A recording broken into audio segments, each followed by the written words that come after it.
Good afternoon, everyone. Welcome this afternoon to our town hall. We're going to start promptly at 2, so we'll get another minute for everybody to kind of log on. I know some of you will be joining us via Zoom through this link. We're also broadcasting live. We're very excited to be able to have a fantastic panel here with us this afternoon, addressing a very important and serious topic. So now that it is 2 o'clock, let's go ahead and get started. My name is Lindsay Sablon. I work for Wink News. I'm very excited to be with you guys today and moderate such an important town hall. This is about child abuse prevention. And child abuse is a national tragedy. In fact, it takes the lives of 3 children every single day, and it causes nearly 500,000 American children to enter government foster care at any point in time because of abuse, neglect, or maybe abandonment. Florida is no exception to this tragedy. While the challenge to help these children might seem overwhelming, the truth is that everybody out there listening today, your friends and family who maybe are not with us, everyone can do something to prevent child abuse and support vulnerable families. I know the headlines lately have all been about coronavirus, but all the other problems in the world, unfortunately, don't stop either when we're talking about this pandemic. And that's why we want to make sure we're still thinking about a vulnerable population here, our children. I just reported on a case in North Fort Myers this morning where child abuse was involved and there was an arrest. And every time as a mother, I hear these cases, it hits me hard. So that's why we are bringing all these people here with you today. We have a fantastic panel with us today, including representatives from government, church, nonprofits, and other community services. They're going to tell us what we, as members of the community, everyday people, can do to prevent the breakdown of families and keep our children, our future, safe. So I'd like to introduce, and you probably see their names or their titles below each of their pictures. We have Megan Rose, who's the CEO of Better Together. We have Representative Ray Rodriguez, Senator Ben Albritton, Florida Secretary Chad Popple, Jamin and Vicky Cinciano from Summit Church, and then the Executive Director of the Guardian Ad Litem program, Alan Abramovitz. Thank you all for joining us this afternoon. This is a fantastic lineup of people from really all walks working on an important mission.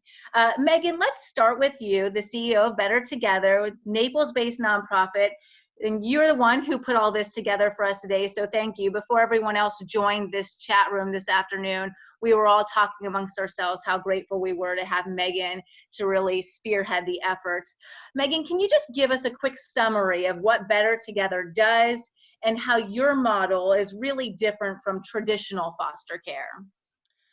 Thank you so much, Lindsay. And I want to personally thank all of our incredible speakers that are here with us today. We are so blessed to have you as partners. And I want to thank everybody that is tuning in and just being a part of this important conversation and learning different ways that you can get involved to support families. Thank you. Well, Better Together is a nonprofit that serves Southwest Florida. We have 2 different programs that help us accomplish our big mission, which is to keep families together and children out of foster care. We do this through 2 preventative programs. We have Better Work, which equips churches to host job fairs, and then Better Families, which is why we're here today, is to talk about that program. So Better Families is an alternative to foster care, and it reduces the need of government intervention. It's a families helping families model that truly helps people who want to help themselves. We do this through a network of incredible church partners like Summit Church, who is on this panel today, and hundreds of volunteers who are not paid, but they give very generously of their time and resources to help families. So most people are actually surprised to learn that about 60% of children that enter foster care is due to neglect. Research shows us that neglect is actually preventable. And those are, we see those results every day. Families helping families navigate a temporary crisis. These are parents that are struggling with homelessness, addiction, a medical emergency, or even a jail sentence. But these are brave parents. They believe that even though their circumstances may be messy right now, they can get back on track, and with the right support system and resources in place, they can thrive. So we work closely with law enforcement, the hospitals, the schools, the Department of Children and Families to help those families pursue a solution that keeps them together and their children out of the foster care system. So you're wondering, how does this work? Well, it works when a family is in crisis, they reach out to us, and then we match them to a vetted and trained background checked host family who will care for their children like family in their home and encourage the parents who are working through a difficult situation. Everything is voluntary. The parents never lose custody of their children. During the hosting, they still visit their children. They remain in constant communication with the host family. It's very similar to a co-parenting relationship. And then once the parent has worked through a crisis, we return the children to their families. Those are the best days. They're filled with smiles, tears of joy, and I'm always amazed by what our parents accomplish in such a short amount of time and how our volunteers wrap around these families to help provide what they need to be successful. The average stay for a child in Better Families is only 41 days, and we've had hostings as short as 24 hours due to a medical emergency, or even as long as a year for some parents that are incarcerated or seeking treatment for addiction. Better Families is not foster care, and it is not a replacement for foster care. Foster care is needed for situations of physical abuse, but in situations where parents love their children and they want to help themselves, we are a really good option. Sometimes families just need a little extra help. They need support. They need a loving friend. And that's where Better Together steps in to serve these families. And isn't it nice that the community can step up in a very meaningful way to change the trajectory of some of these families' lives without the government ever getting involved? It's nice and it's really amazing. I just did a story with you earlier this week, and to meet a host family and a mother who recognizes she can't do it alone, and that's okay. None of us can. It was really a powerful moment to watch there. Megan, when you and I have spoken before, we all know, even with the best support system, family problems are messy. But I've heard you talk about strengthening the whole person or the whole family, not just that immediate crisis. Can you expand a little bit on what you mean by that? Yes, so we know that parenting is hard. I have 3 children under the age of 4, and I could not do it without my support system. I am blessed. But not everyone in our community has a support system. It really does take a village. So when families enter crisis, it's rarely just one thing that pushes them over the edge. There is normally just several issues that contribute to their situation. Maybe the mother is struggling with depression, or the father lost his job and he's not going to be able to pay his bills or put food on the table. Families just start to lose their dignity and hope. And that can have a real negative impact on children. Every person has a different story, and people are complicated. Life is complicated. Marriage and family dynamics can be really hard. And our program takes the time to get to know the whole person and the whole family to figure out exactly how can we help them. To do this, we've built a deeply committed volunteer support system for at-risk families in Southwest Florida. It includes mentors, coaches, professionals, and other leaders in the community. Most of them are just volunteers who are in it for the long haul, and they're forming loving and compassionate relationships without judgment that provides a safety net for children. It gives parents a better option, a safe option, and allows children to stay with their families and get the support and encouragement they need to accomplish their goals. Those relationships grow over time, and the goal is for our volunteers to become an extended part of their family, so they can continue to nurture and support the relationship. A real community forms out these experiences. After a child is reunified with their family, we've had parents stay in touch with the host family, invite them over to birthday parties, family gatherings. We've also had several past parents that we've helped come full circle and want to give back to their community and help support other moms who are in similar situations. It's really an amazing transformation to just watch these families go from being homeless and without hope to finding a apartment and getting a job and walking away with family, people who really care about them. The mom, just for everyone out there, I interviewed this week, who's getting the help from the host family, she had never physically met the host mom before. And the day I interviewed her, they met for the first time. And she was telling me how just through mentorship and phone calls, she already calls on that host mom. And that host mom is her go-to phone call. It's really amazing how quickly that relationship builds. Thank you, Megan. And for folks who are joining us and asking questions, we will try to get to your questions towards the end, but I'd like to move on now because we do have some questions for other people. Florida Secretary Chad Popple with DCF, I'd like to bring you in now because Better Together is a great organization, but sometimes the state has to get involved. So how do you guys determine if a child's the right fit for Better Together or the foster care system, which is also needed? Hey, thank you. If I could just start by saying it's an honor to be on a panel with Chairman Rodriguez and Senator Albritton, and even Alan Abramowitz, very dedicated public servants that have been just a tremendous help.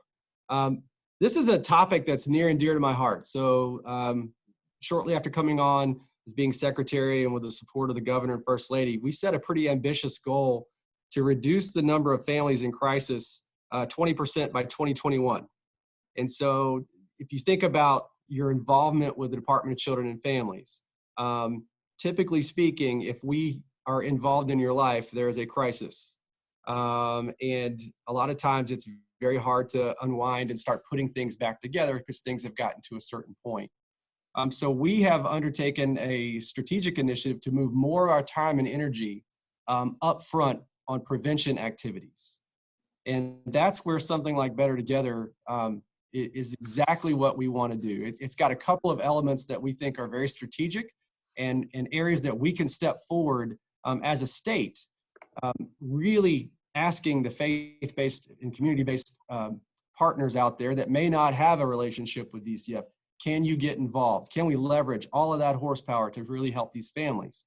Well, Better Together already has that model put together. And so the way it works today is when one of our investigators gets a call and they have to go into a home, there's some very technical assessments that go on about are the children safe, is the family stable, and that sort of thing. Not all of those calls result in us having a formal involvement with the family. We may decide the child's safe, but we also recognize there's factors and things going on there that could deteriorate. And so what happens today is in that area of the state, our investigators go in and they can actually refer that family to Better Together. And Better Together then, outside of DCF, on their own, can go in and wrap that family with the services and resources that they need. And so I'm a big data guy. 98% of the time, when Better Together gets involved, those families stay together. They don't go deeper into DCF. I mean, that is a huge win for everybody. And so in terms of how we work together, in my humble opinion, this is a model that's working in a section of the state, and we need to be doing things like this everywhere. And there is a lot of activity going on, but they really do have an effective model, and I'm proud to be their partner.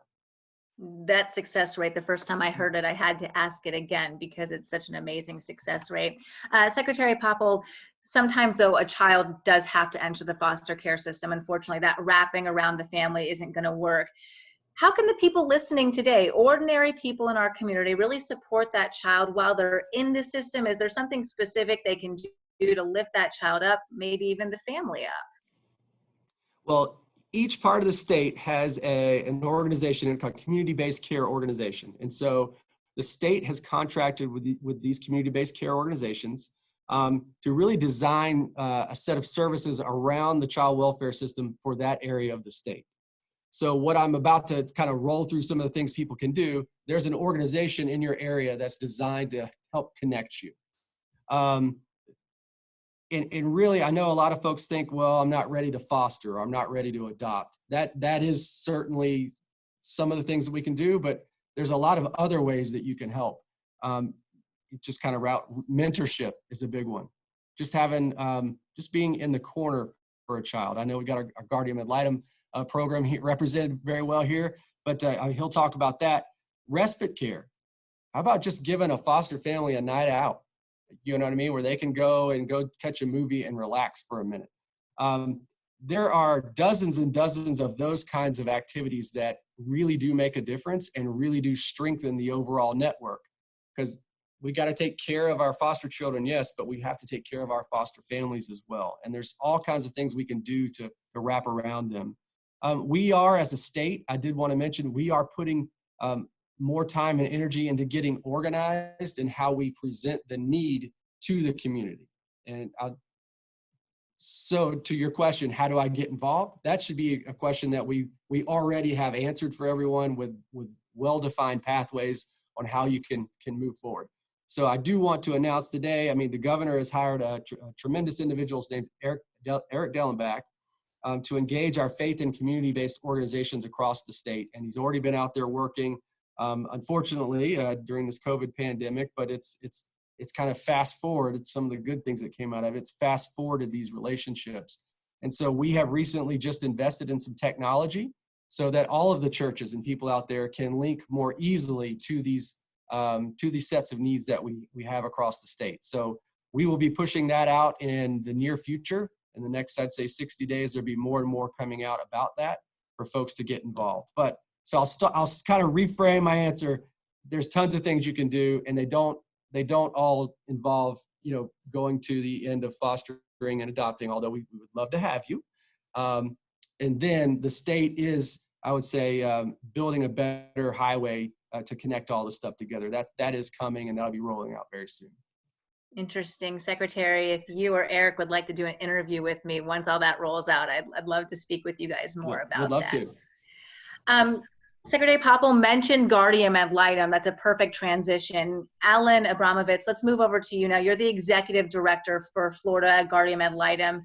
Can you just explain what it is that you guys do, and is it something that anybody in the community can get involved with? Before I talk about that, I recall when Secretary Popple became the secretary, and we met over at Sonny's, and the conversation revolved around once there's been a verified child abuse, we've already failed. And I thought that was very important discussion. And he's been talking about this whole time about how can we start talking about parents improving the quality of life for their families instead of parents not abusing their children. It's a philosophical bent that believes in parents. And for those that are guardian ad litems or worked with children in foster care, we know parents love their children, and sometimes they do need help. I would like to thank all the volunteers, staff, protective investigators, foster parents, Better Together families. They are making a difference. Even now, when things are difficult, they're still connecting with families and doing what they need to do because this is too important. And so they've been continuing to do that. I also want to thank leadership in the House and Senate. We got Senator Albritton and Representative Rodriguez. About early in the session, they announced this is the year of the child. And I think that you've seen that. I think you've seen some things being done that is focused on helping families. And if unfortunately a child does come into care, that we move heaven and earth to get them reunified if we can do it safely. But if not, we have to get these children adopted into permanent homes. Guardian ad litem is a volunteer that will get assigned whenever the Department of Children and Families has an investigator go out, or the sheriff's office in a number of counties, and they have to remove a child from the family. The judge at that point will assign the Guardian ad litem program, and we at that time will assign a volunteer to be the advocate for that child till that child is either reunified successfully, or if they can't do that, be adopted. And we have thousands of volunteers, over 10,000 volunteers, and they help the kids survive foster care and are a constant, continuous source of support, not only for the child, but also the caregiver, whether that caregiver is a foster family, a relative, or anyone else. And the goal is to have children in foster care no longer than a year, but the shortest time possible, because I think is what's been said here before, is the state does not make a good parent. We have to get the children with families. I would say this, a few years ago, we realized that we could have a problem in the state, and we created a system at Guardian ad litem through what we call the I Am for the Child Academy, where we can train volunteers if we ever get into a situation like this. And last month we trained over 126 volunteers that were sworn in. This month I think we're even going higher, and it's a great opportunity. We work with children, so you have to be background screened. We interview you. We go through a lot of hurdles because these people are going to be the advocate for the children and making recommendations to judges. And judges listens to the volunteers because they have no interest but the best interest of a child. And we become the advocate in court. And if you become a volunteer child advocate, you have support. You are not alone. We have guardian ad litem attorneys and social workers that the governor signed into law last year that are board certified in child advocacy to help them. So I would say that for those listening, you can go to guardianadlitem.org and become and register to become a volunteer, and someone will reach out to you within a couple days, or you can call 1-866-341-1425. But if you go to that website, you can go to the I Am for the Child Academy and register, and it costs nothing, but you can learn more to see if this is the type of volunteerism you could do to make a difference in the lives of a child.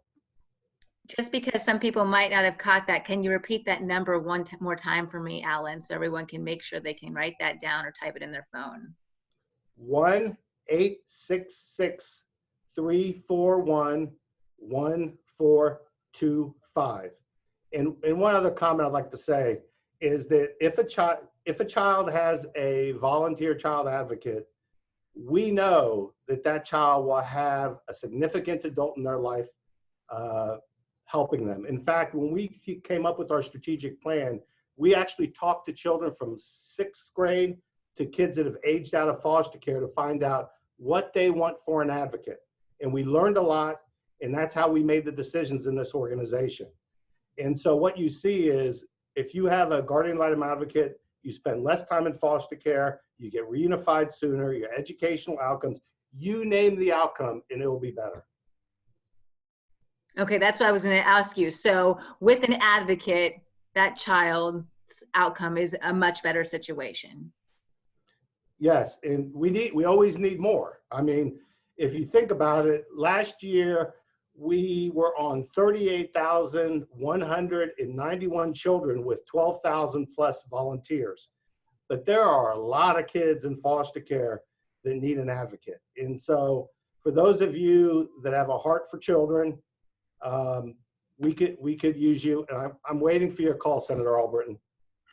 Now you're already, Senator Albritton's already a guardian ad litem. He's an honorary guardian ad litem because of his advocacy for the program and laws to reduce the time to permanency. So. All right, Alan, thank you so much. Senator Albritton, let's go ahead and move to you and Representative Ray Rodriguez. Excuse me. Thank you guys for joining us this afternoon. When people think of the government and the government having a role in preventing the breakdown of families, does the government have a role, and how can we best keep our children safe, prevent these kind of tragedies from ever happening? Because that's what we really want, right? We want prevention. Senator, if I can, let's start with you. Thanks, Lindsay, and I appreciate the opportunity to participate on this call. Alan, I appreciate your kind words. And Chad, thanks for all the good work you do at DCF. So a couple of things, right? I'm going to try to make this quick because I know Chairman Rodriguez is going to have some salient points to make. But when we start thinking about government's role in families, we need to remember that, sure, the short answer is yes, government has a role to play when it comes to how there's an interaction with families, but there should be some limitations. This is a free society. Okay, so think about this, right? Let's say that you're a family that is struggling. As much as Secretary Popple does and his staff does to support these families, there's most likely going to be a bit of maybe an apprehension because, hey, this is government, right? No, government's knocking on my door. And that gets really, really difficult, right? So they may not be as open or as transparent, or maybe not have their heart or their minds open well enough to be able to sustain change. So there's going to be those kind of challenges. The second thing is that when you talk about the breakdown of the family, consider that like a scale.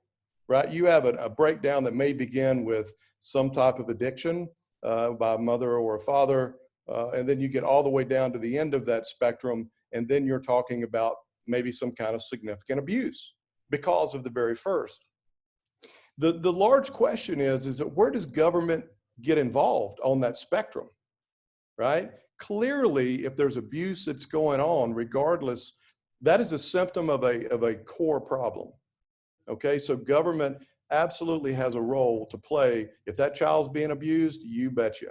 It's time for government to get in and see what's going on.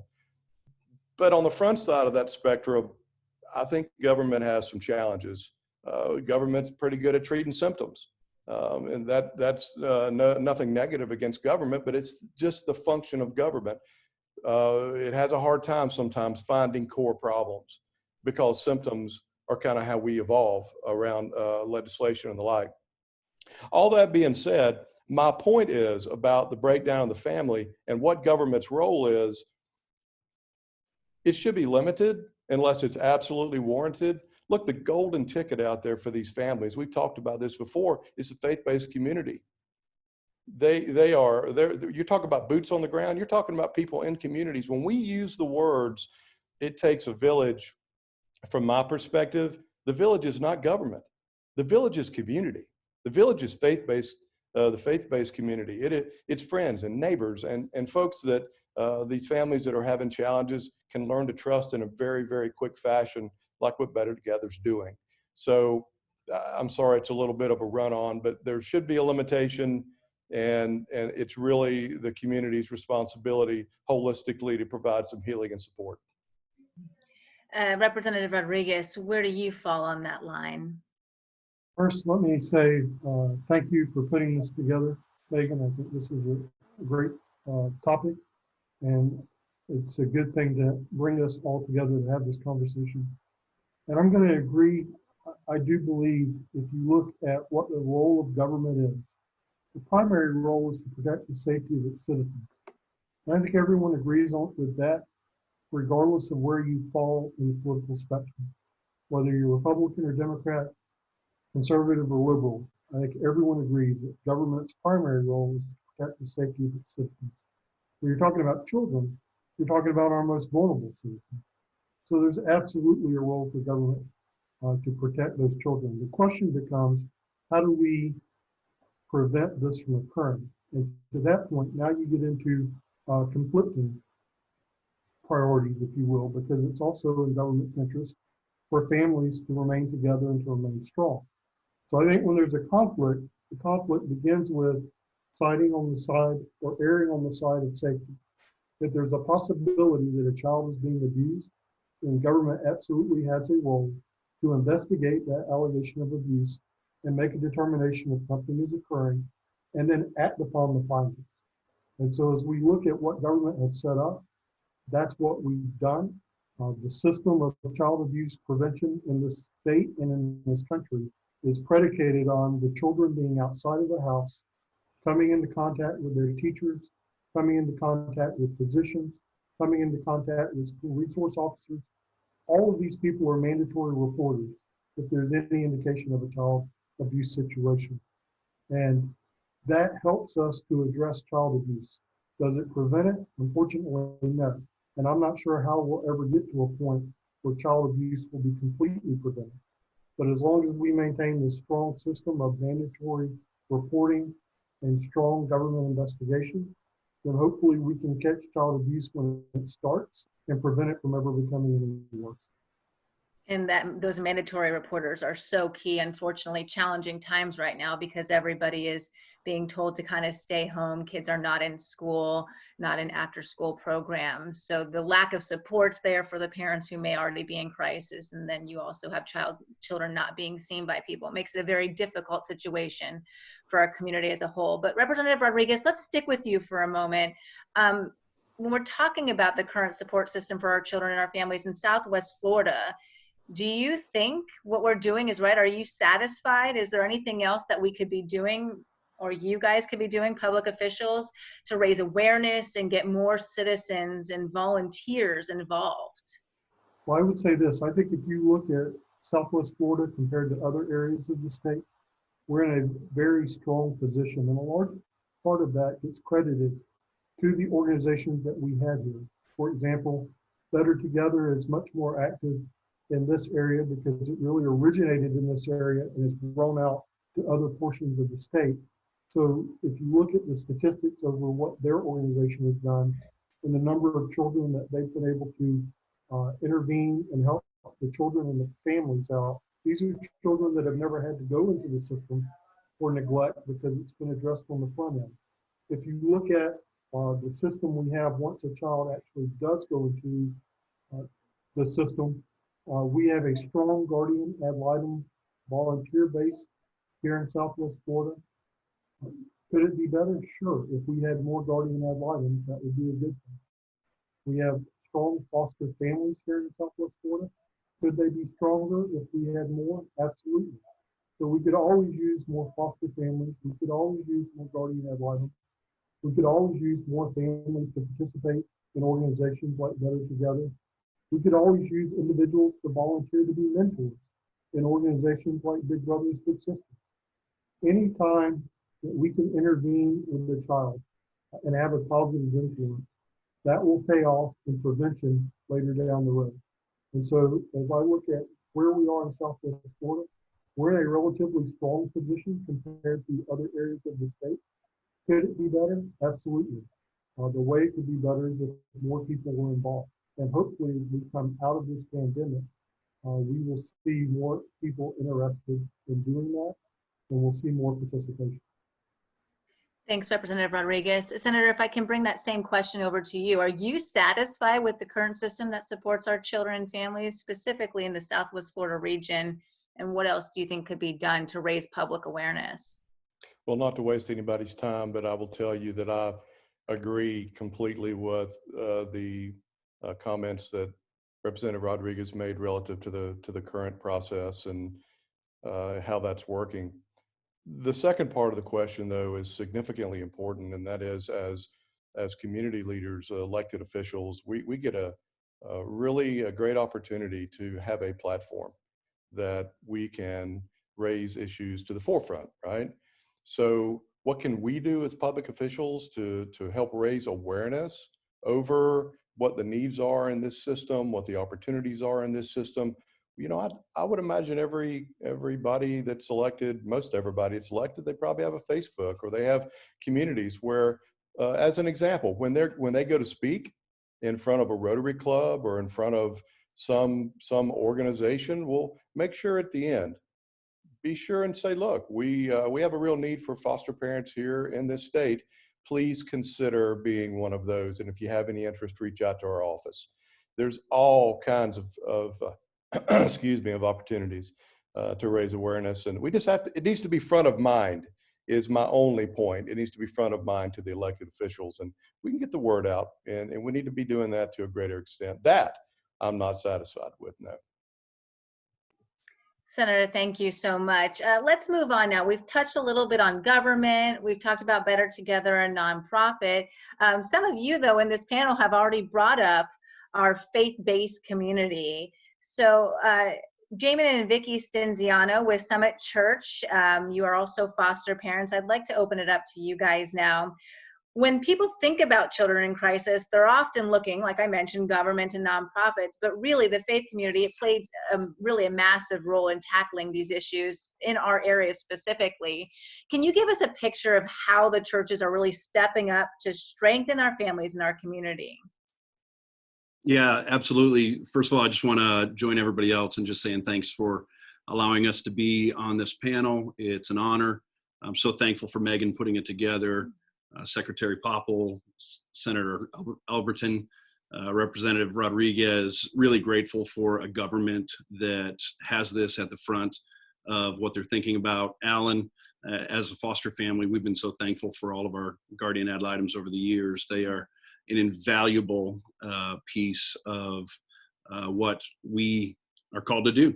And so, yeah, as people of faith, people who want to live out their faith, churches are more and more what we're seeing stepping forward and stepping into the responsibilities to serve not just families, but also organizations that are serving families like this. We're so thankful for Better Together, one of our primary partners when it comes to caring for people, to see what they are doing.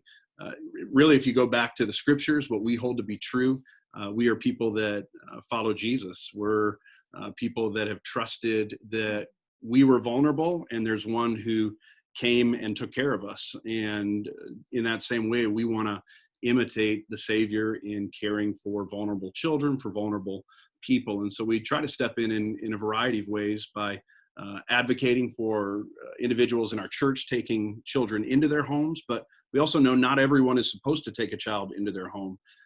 It's maybe not the best thing for everyone to do that. And so one of the things that we do advocate for is, as a person of faith, as a Christian, you may not be called to bring a child into your home, but you are called to care and you are called to advocate for these children in one way or another. So does that mean maybe tutoring? It means serving these families with meals. It's a variety of ways that we want to wrap around the families, because we believe every Christian and every person who follows Jesus has an opportunity to live their faith out in that way.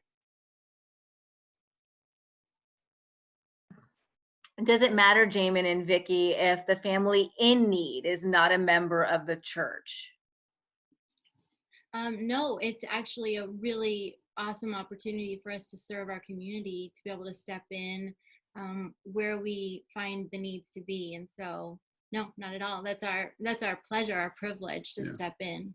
We exist for the community in part, right? We want to love our neighbors. We want to love God, love neighbors. And so any way that we can serve Southwest Florida, our state, our nation, our world, we're gonna try to jump in there. Neighbors helping neighbors, truly. You kind of already said this, Jamin, but I just want to bring it back to you one more time. You know, you said it may not be a call to take in a child, but it's a call to care. For people who are listening out there right now, and they're feeling that call in some way, they want to help. It's an overwhelming thought, though. You know, how do I step in and what do I do? How do I disrupt my own life that's so disruptive already in today's world? What would you say to help guide them towards what you guys are doing now? Yeah, absolutely. Vicky will be able to give a little bit better of an answer on this, but in terms of advocacy as a church, we first started to encourage people to bring children into their home. And then we quickly realized that families that do go through the system, if they end up being in the foster system, we know that for a child and for a family to be involved in the system is really an intensive thing to go through, and for the families also. And so oftentimes they're getting through that and get on the other side of having a child in their home, either through Better Together or through the foster system. And they don't have the energy or the strength or even the heart to keep going on. And so advocacy for wrapping around our families became really a primary focus for us. Vicky, you can talk on that. Yeah, as a church, we want to help individuals in the community, but we also want to bear the burdens of one another. And so within our church, we encourage people to step in a variety of ways. There's lots of ways to wrap around families, bringing meals and tutoring, like we've mentioned, and childcare, respite care, like has been mentioned before. And so there's lots of ways, and people who aren't really great with kids or aren't comfortable with kids, you know, service things, helping out families that do it. Lots of different ways to step into care. It's really just a matter of knowing the needs. And I feel like for churches in particular, a lot of times it's just a lack of knowing where the needs are. We find that churches are quick to want to jump in and help when they know what the need is and when they can kind of discern what the people in their congregations feel like they would like to step in with. And so a lot of it is just being aware of what the needs are. Kind of looking around yourself and seeing what the need is. Thank you guys so much. We have a couple live questions coming in I'd like to get to because they're fantastic questions. You guys talked about really how to wrap around that family. Maybe Secretary Popple, you want to take this one. Somebody's asking, or Megan, what's being done to assist foster families or adoptive families with maintaining placements, specifically the foster families, and ensuring the safety of children while they're in foster care? If you don't mind, I'll start, and then Megan, you can jump in.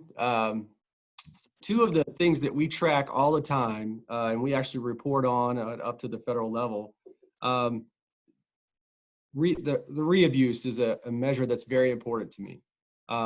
If you're not safer once we get involved, what are we doing as a department? We clearly are missing the boat. So I would tell you that 99% of what we do as an operation is designed around keeping a child safe, whether we leave the child in home or if the child does have to leave the home and come to a foster family. So that is a focus, continued focus of everything we do. And I'm happy we partnered with our friends in the legislature to really up the accountability on ourselves, on making sure that we are doing the things we're supposed to be doing and then reporting in a very transparent way. So I want the folks out there, the public, to be comfortable that we are doing the right things and that we are not hiding when we mess up. We are constantly improving. And so we had a big piece of legislation that got through, and hopefully the governor will sign it here. Obviously he's preoccupied with some other things right now. But so that's kind of our core mission. The second thing is, what are we doing to help foster families? And I just want to say from a very high level, we actually hold ourselves accountable, and the federal government holds ourselves accountable for, once we get a child in a home, did we match that child with the right kind of family? And I was looking at some of the questions too as we were going about children's of different faith and that sort of thing. You know, it's our job to make sure that that placement works. And so we actually track the number of placements per child, and we are held accountable to that standard. So if we've had to move a child 25 times in a year, we're not doing a very good job. We're not linking the right foster family with that child. And so there's a lot of work, a lot of activity that our community-based care organizations do and our community partners do to try to make sure we get the needs of that child met. As I think everybody on this call knows, some of these children have very deep in needs. They've been through a lot of trauma, and there's very specific things that they need. And so we do spend a lot of energy trying to match them up with the right kinds of services and supports so that they can feel comfortable and safe in that foster home. So I know this is a very high level answer. I just want to assure everybody it's two things we care about very much. We spend a lot of time and energy on just tracking, but also developing plans to make sure that we are doing the very best we can in those areas. And Megan, I know you guys aren't working with the foster families. You do have host families, and you have had past experience being a case manager. Did you want to add anything to Secretary Popple's answer for that question?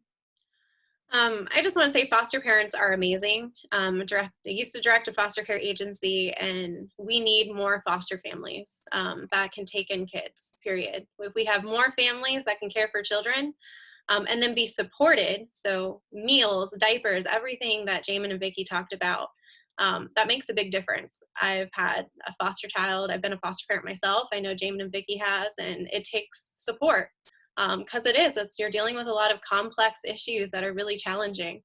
And if we have more foster families, they'll be able to make better matches. And because our kids come in different ages, different sibling groups.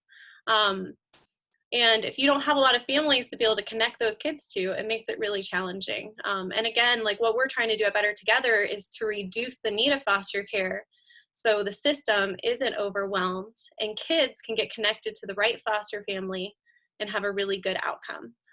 So I'd encourage you, foster parents, get involved. It's a worthy cause. And Jamin and Vicki, I don't know if you guys want to chime in as a foster family yourself in your experience.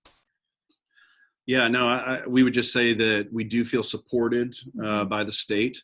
There are certainly times that it may not feel that way, but overall, we feel supported, and we know that there's a variety of programs and opportunities to take advantage of. You just need to know about what those opportunities are. And so, again, something like this is incredibly helpful to highlight those things. And hopefully having a town hall like this today with so many different agencies represented and so many people watching, that making those connections will really help. Secretary Popple, I see you, and I think Alan also chiming in.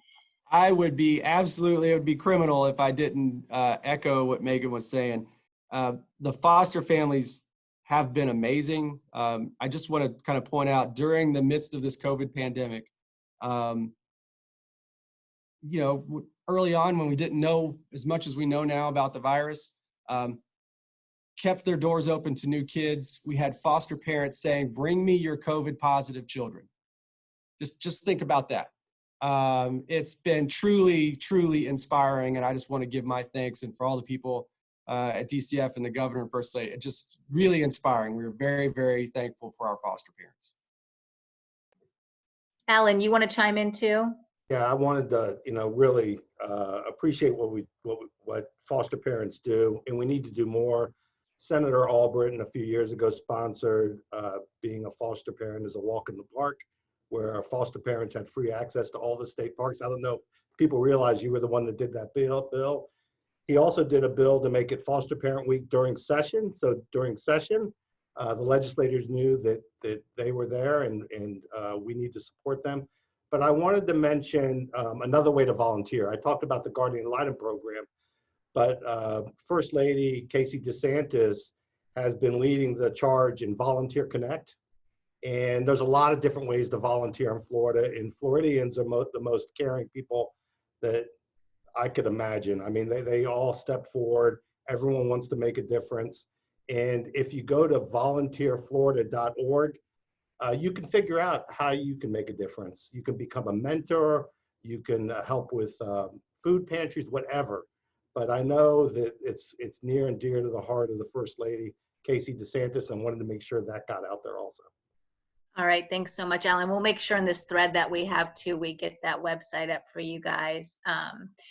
Megan, let's go back to you for a second. Somebody is asking if there are any plans to have your organization, Better Together, come to other parts of the Florida area. If anybody missed this earlier, they started in Naples and are in Southwest Florida right now. Yeah, so great question. Our goal is to spread better families across the entire state of Florida.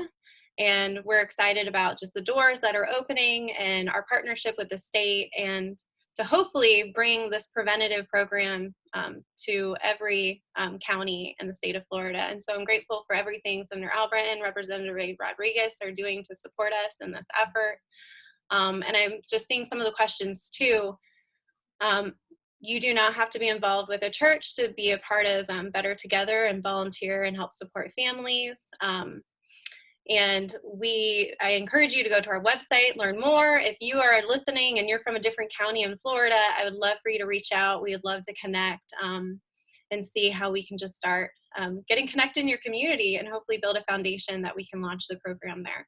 So just thank you so much. Yeah, that was a great question.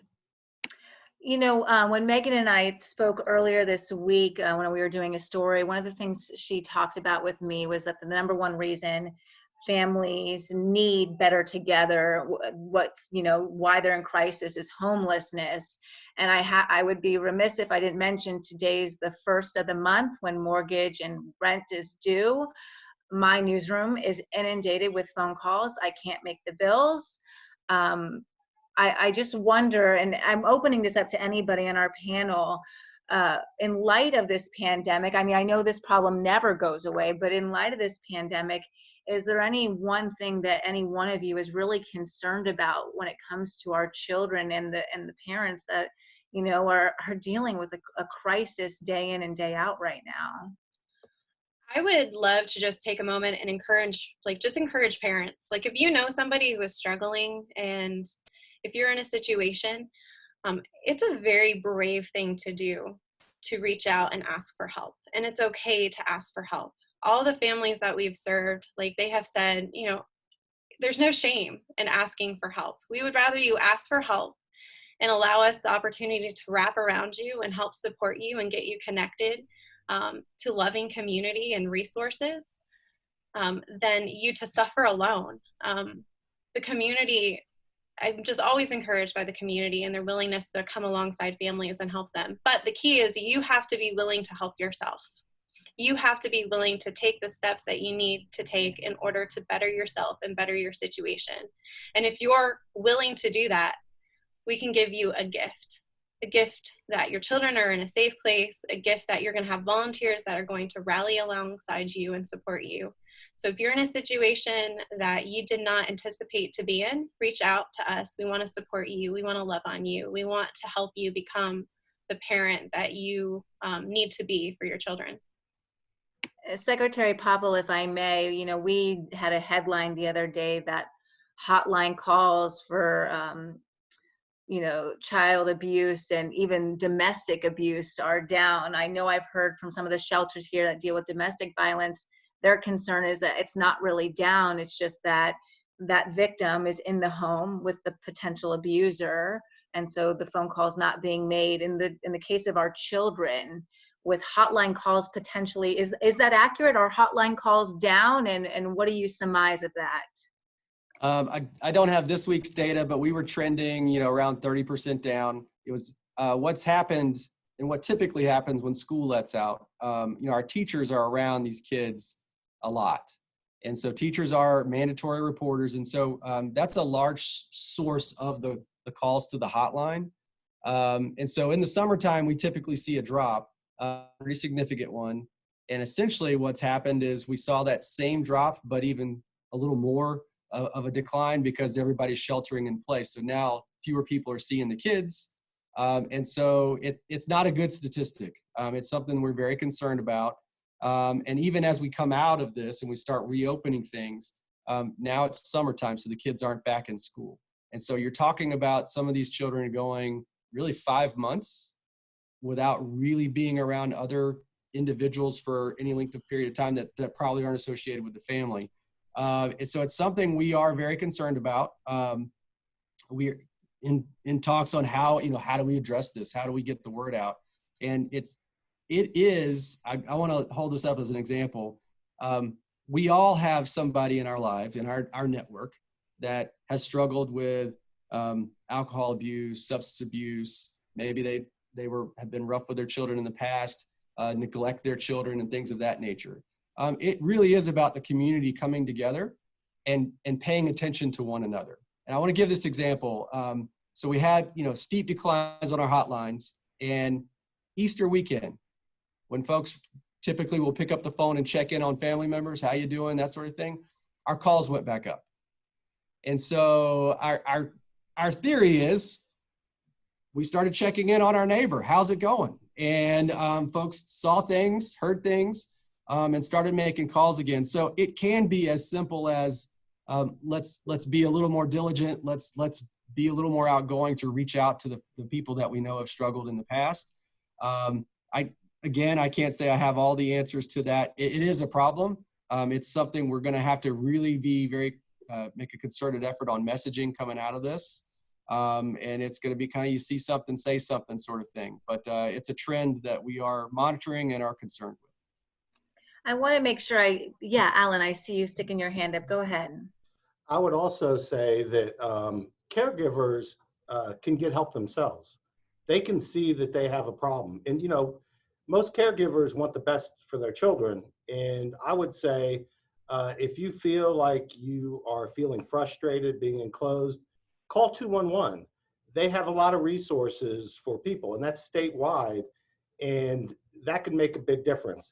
I would like to read one thing from Kelly's Treehouse as we go into this pandemic. Young children are going to remember how their family felt during this coronavirus crisis more than anything specific about the virus. Our kids are watching and learning about how to respond to stress and uncertainty. Let's wire our kids with resiliency, not panic. I love that. That was fantastic. Thanks, Alan. Anybody else? I want to make sure I give you all a chance to add anything before we end. We have about 7 minutes left. I'd like to, if it's okay. Yes, please, Senator. Thank you very much. Again, I'd like to remind everybody that if you think about the folks that are on this panel and you look at the hundreds and hundreds of people that are listening into this, and hopefully in the future will listen in, everybody has a voice. Right? Everybody has a circle of friends. I read somewhere, everybody in the world is connected by 6 people.